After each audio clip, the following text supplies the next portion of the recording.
After reading the racial identity development theory introduced in Module 2, it helped me examine and understand my own racial identity development.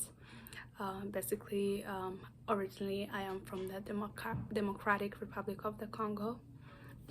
I moved from the country due to conflict and wars and displacement. My parents flee to Burundi with me and my older sister. It's a neighboring country because we're facing discrimination because of how we looked, ethnic discrimination as Tutsis, minority in the Congo, from a tribe called Banyamulenge. For those who are interested, you can check out what's going on in the Congo right now with M23 military fighting for the minority groups in the Congo. It's all over social media. So yeah, I'm a victim of that too as a refugee. So this informed my racial identity development ever since I was 6 years old, moving to a new country, having to start school late. I remember I started school in Rwanda. We had to move from Burundi to Rwanda and stay there for about 2 years, and I was just starting, I didn't even attend, I would say kindergarten. I just started first grade, and then even like a few years later, 2 years later, we had to move again to go under the United Nations to be resettled in America. So we had to move to Kenya. So all that, that's when I was informed that my identity, my racial identity, is a problem in the Congo, where I'm originally from, and so that's why we were fleeing from one place to another. So yeah, so I'm reading my notes so that I can get all the points. So institutionalized racism or systematic racism is it refers to practices and structures within institutions such as governments that create and maintain racial inequality. So this is embedded in society. It shapes disparities in areas such as education, employment, healthcare, and criminal justice system.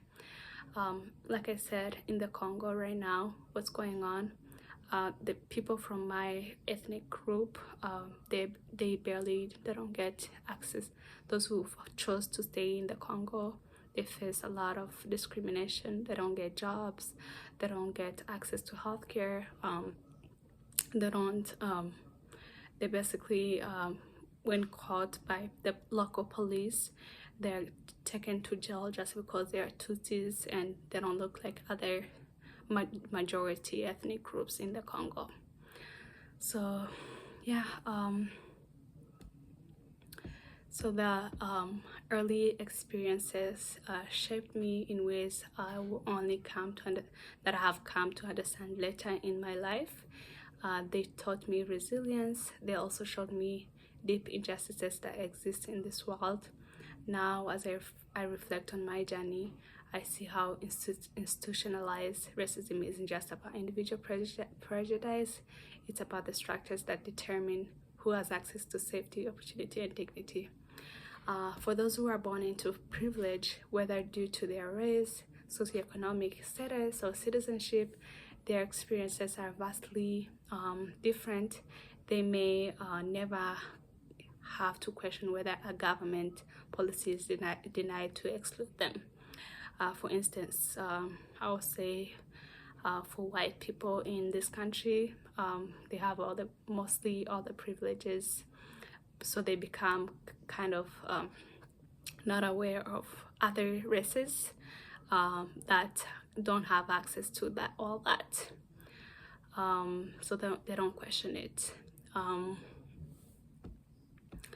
So privilege can also make institutionalized racism invisible to those who benefit from the system, but because they do not face because like I said, they struggle to see policies and structures systematically disadvantaging others. One powerful action to challenge the power structures that perpetuate racial inequality is advocating for policy reforms as a future social worker that address systematic disparities. For example, pushing for reforms to end basically all the long wait times for refugee families, and they have to wait long for their family members or separated and taken to different countries. This affects them. The separation really affects the communities because, for instance, mostly when or conflict happens and a family is forced to flee, sometimes they're taken to different countries to be resettled. So as a future social worker, I hope to advocate for those family members so that they can live together again. So when we, as a refugee, when we get to our resettled countries, for instance, myself in the United States, sometimes we face systematic racism and discrimination, which continues to impact our health and integration into host societies. There was a study published in BMC Public Health that highlights that refugees and asylum seekers frequently encounter discrimination at the intersection of ethnic, race, religion, and gender, leading to adverse health outcomes. A key principle for critical race theory is that it progress toward racial equity and often happens only when it aligns with the interests of those in power, a concept known as interest convergency. This means true justice requires not just changes in individual attitudes, but a transformation of the systems and structures that uphold racial inequality. So that's why I'm in this field. I hope to advocate for the individuals that continue to face inequality in all aspects and all over the world, so that we can have a better world in the future. Thank you.